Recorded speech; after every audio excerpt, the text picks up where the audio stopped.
Hi friends, வாங்க இன்றைக்கி என்ன செய்ய போகிறோம்னா சூப்பரான ஒரு ஸ்வீட் செய்ய போகிறேன். பச்சரிசி மாவும் சீனி ரெண்டே பொருள் வச்சு தான். சீனி ஒரு கப்பு எடுத்து நல்லா திரிச்சிக்கிடுவோம். அது கூட 2 ஏலக்காய் சேர்த்துக்கிடுவோம்.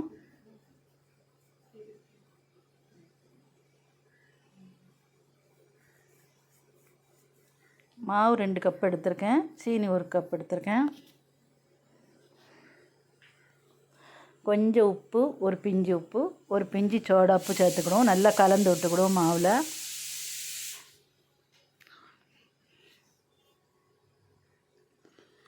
ரெண்டு ஸ்பூன் எண்ணெய்,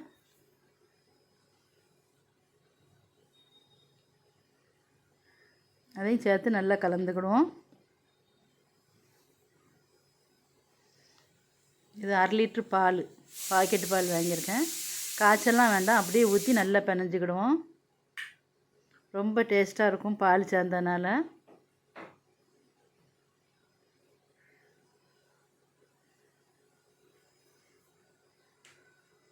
இருக்க பாலையும் சேர்த்துக்கிடுவோம், கரெக்டாக வரும்.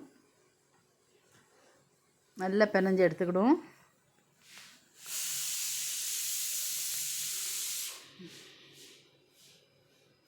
நீங்கள் தேங்காய் பால்னாலும் சேர்த்துக்கலாம்.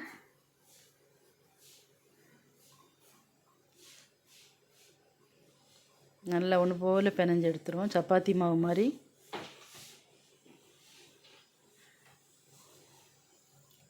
எண்ணெய் காயட்டும்.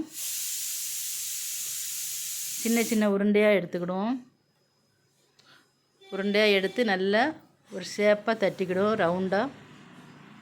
ரொம்ப மெல்லிசாக தட்ட வேண்டாம், கொஞ்சம் கனம் இருக்கட்டும். இதே மாதிரி எல்லாம் தட்டிக்கிடுவோம். இப்போ எண்ணெய் காஞ்சிட்டு ஒன்று ஒன்றா எடுத்து போட்டுக்கிடுவோம். நல்லா செவக்க பொரியட்டும். அந்த சைடு இந்த சைடு திருப்பி செவக்க பொரியட்டும். உடையெல்லாம் செய்யாது.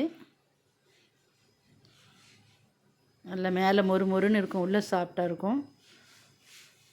இதை மாதிரி பொரியஞ்சோடனே எடுத்துடுவோம். சூப்பராக ரெடி ஆகிட்டு பாருங்கள்.